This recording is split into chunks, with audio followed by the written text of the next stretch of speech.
पीडित मुलीनं आज police station समोर जाऊन हजर झालेली आहे, प्रतिज्ञापत्र त्यांनी दिलेलं आहे आणि तुमच्यावर तुम्ही आणि जगताप साहेबांनी चुकीचा आरोप केला असं त्याचं म्हणणं आहे. माझं 1 वर्षापासून प्रेम होतं असं म्हणणं. तुम्ही दोघंही राजकारण करताय. महाराष्ट्रामध्ये लव्ह जिहादच्या अनेक घटना घडत आहेत आणि या घटना सातत्यानं घडत आहेत.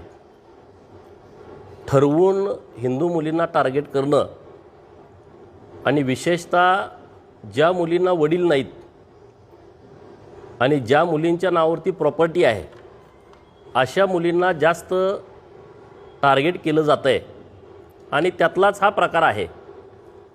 भिगवणमधली ही जी घटना घडलेली आहे ही अत्यंत नियोजनबद्ध घडलेली आहे. अझर शेख नावाचा जो हरामी वृत्तीचा माणूस आहे की ज्याच्यावरती 14-15 वेगवेगळ्या केसेस आहेत. लव्ह जिहादची पण एक केस त्याच्यावरती आहे. तलाठी भाऊसाहेबांना मारहाणीची केस त्याच्यावरती आहे. ॲट्रॉसिटीच्या अनेक केसेस आहेत. हा 2 नंबरचा व्यवसाय करून अशा मुलांना पैसे पुरवून प्रवृत्त करतो आहे आणि त्या सगळ्या प्रकरणामध्ये अझर शेखचा सर्वात मोठा हात आहे. परवा जेव्हा मी मोर्चासाठी भिगवणला गेलो तेव्हा हजारो हिंदू बांधव रस्त्यावरती आले होते. संग्राम भैया जगताप आणि मी तिथं गेलो होतो. राजकारण करण्याचा काहीच विषय नाही. या मुलींना एकदा जाळ्यात फसवायचं आणि परत वर्षभर गेला का त्यांची हॅरेसमेंट करायची, त्यांच्यावरती वेगवेगळ्या पद्धतीनं अत्याचार करायचे, त्यांना जमिनी द्या, त्यांचे व्हिडिओ तयार करायचे, धमक्या द्यायच्या, असे प्रकार सुरू होत आहेत. आता जो विषय समोर आला आहे त्यामध्ये मुलीचं स्टेटमेंट असं आहे की बाबांनो गोपीचंद पडळकर आणि जगताप हे जे बोलत आहेत ते खोटं आहे. पोलिसांचं म्हणणं असं आहे की मुलगी सज्ञान आहे, तिचं वय 21 पूर्ण आहे आणि मुलगी सज्ञान असल्यामुळं ती जो जबाब देईल त्या जबाबाप्रमाणे कायद्याप्रमाणे आम्ही कारवाई करणार. आता माझं या सगळ्या विषयावरती म्हणणं एकच आहे. कायदा काय म्हणतोय की 21 वर्ष मुलीची पूर्ण असल्यामुळं 18 वयापेक्षा जास्त तिचं वय आहे, त्यामुळं ती जे म्हणल ती सज्ञान असल्यामुळं तिला स्वातंत्र्य आहे. परवाच्या दिवशी जो व्हिडिओ याच मुलीनं पोलीस प्रशासनाला पाठवला, पोलीस अधिकाऱ्यांच्या व्हॉट्सअपला पाठवला, त्यांच्या वेगवेगळ्या पत्रकारांना त्यांनी पाठवला, मुलीच्या आईला पाठवला, मुलीच्या मामाला पाठवला. तो व्हिडिओ काय आहे मी तुम्हाला ऐकवतो.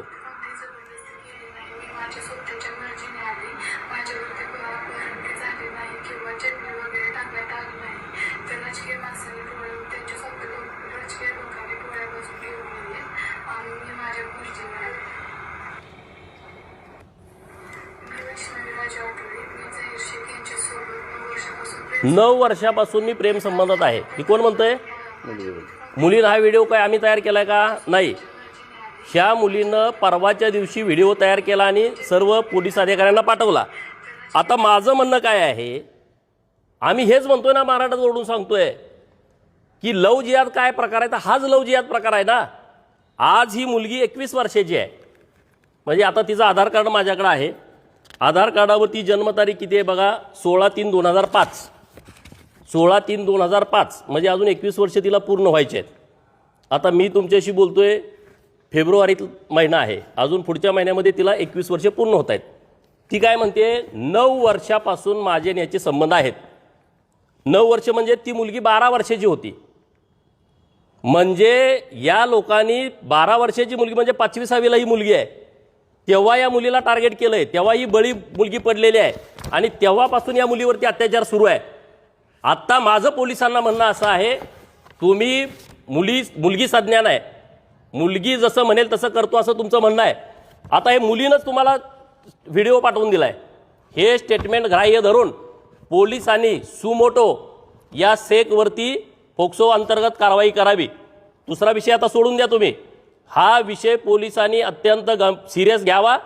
12 वर्षाच्या मुलीवरती अत्याचार केला आहे, याच्या पाठीमागं जेवढी लोक आहेत तेवढ्या लोकांना यामध्ये आरोपी करायचं. आज रात्री 2 वाजता स्टेटस काय टाकतोय, एवढी मस्ती एवढा माज येतो कुठून? कुणाशी हा एकनिष्ठ आहे? कोण ह्याला पाठबळ देत आहे असली प्रकरणं करण्याला?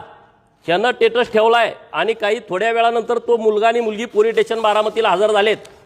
पोलीस स्टेशन बारामतीला हजर होण्यापूर्वी त्याने एक नोटरी तयार केली आहे.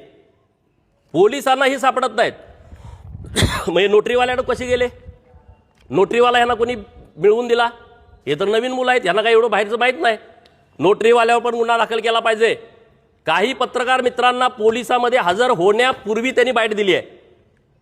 कसं काय त्यांचं कॉन्टॅक्ट झालं? पोलीस तर एवढे 8-8 टीम पोलिसांच्या प्रयत्न करत होत्या, सगळे CCTV फुटेज चेक केले जात होते आणि हे पत्रकारांना बाईट देत आहेत आणि मग पोलीस स्टेशन हजर होत आहेत. पत्रकार कसे काय आले? ह्या मुलांचं काय पत्रकारांशी कॉन्टॅक्ट आहे? ह्याच्या पाठीमागं कोण आहे याचा तात्काळ तपास पोलिसांनी करावा. पोलिसांनी आता दुसरी बाजू आम्हाला ऐकायचीच नाही. पोलिसांचं म्हणणं आहे ना, मुलगी सज्ञान आहे, 21 वर्ष वय तिचं पूर्ण झालंय, तर 21 वर्ष वय तिचं आहे आणि 21 वर्ष वय असतानाच तिनं व्हिडिओ दिलाय की 9 वर्षापासून माझे यांचे संबंध आहेत. त्यामुळं आता कुणाची वाट न बघता पोलिसांनी त्या व्हिडिओचा आधार घेऊन आता तिचं स्टेटमेंट घेण्याचं कारणच नाही. कारण आता ती स्टेटमेंट जाणीवपूर्वक देते आहे. कारण नोटरीमध्ये त्यांनी लिहिलं की 1 वर्षापासून संबंध आहे. कारण परत विषय अत्यंत विचारानं परत नोटरी केलेली आहे. जेव्हा तिनं व्हिडिओ तयार केला तेव्हा तिच्या मनात काहीच नव्हतं. तिच्यावर आमचा तर कोणाला दबाव असण्याचं कारणच नाही. दबाव तर तिकडच असू शकतो. त्यामध्ये तिनं स्पष्टपणे सांगितलं की 9 वर्षापासून माझे संबंध आहेत. म्हणजे ती 12 वर्षाची मुलगी होती, 5वी-6वीची मुलगी होती. अशा मुलीवरती अत्याचार केलाय, अशा मुलीवरती अन्याय केलाय. पोलिसांनी आता बघ्याची भूमिका घेऊ नये, कायद्याच्या पळवाटा अजिबात काढू नयेत.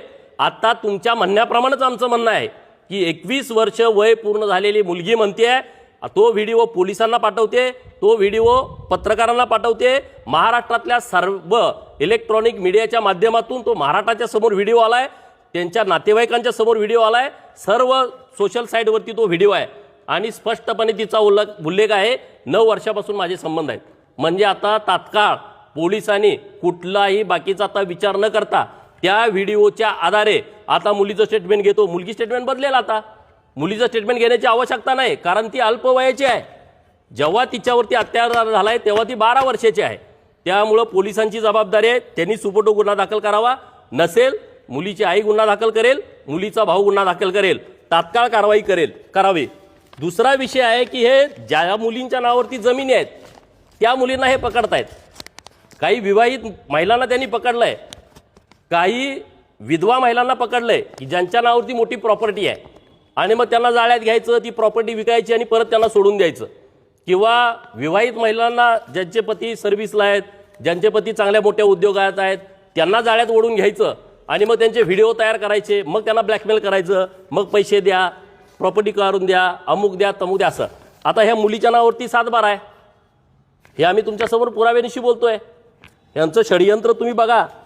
ह्या मुलीला वडील नाहीत, तिचं जबाबदार घरात कुणीच नाही, लहान भाऊ आहे, आई आहे, विधवा आहे, तिचं लग्न ठरलंय, 22 तारखेला तिचं लग्न होतं आणि असा बाका प्रसंग ठरवून प्लॅनिंग करून एका या कुटुंबावरती मोठ्या प्रमाणात अन्याय केला गेला आहे.